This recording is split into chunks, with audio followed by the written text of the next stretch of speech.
The government is preparing to raise the English language requirement for many people who want to live and work in the UK. Applicants will need to reach a B2 level. That's equivalent to A-level English before they can start major visa routes or move towards long-term settlement. It's very interesting. In opposition, Labour talked a good fight about the sort of things they're going to do, particularly sort of smashing the gangs, bringing people over. That's not happened. It's a really difficult one. And indeed, the number of people I speak to sort of ask, why can we not defend our borders? Because, of course, that's what Brexit's about.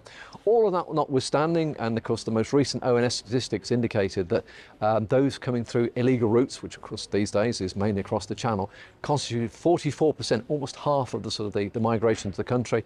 And indeed, what's also worrying is the number of people, particularly younger people, who are sort of deserting this country for a whole variety of reasons. Under the new rules, first-time applicants on routes such as the skilled worker, high potential individual and scale-up visas must take a secure English test to A-level standard. The government says this will help people contribute more fully in the workplace and in their communities. But others warn it may lengthen the journey to permanent status for those who need time or support to reach that higher level. So why are Labour doing this? Well, it's in many ways, of course, they fear the reform, and indeed all the opinion polls suggest that reform will sort of win big at the next election. They're trying to reform, as it were, and of course the rhetoric has moved accordingly. The whole aspect of immigration has become a complete and utter mess.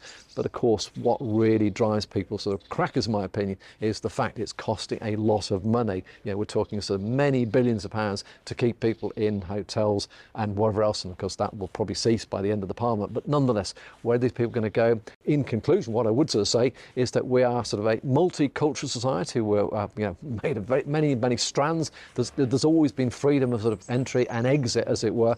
So the arguments, of course, of purism and nationalism, it takes us down a sort of dangerous route. But hey, that's the sort of the argument and the narrative that we're in, and the government need to sort of be really clear about what it is they're going to achieve and then stick to it. But it's going to dominate the sort of the politics up to the next election and probably beyond.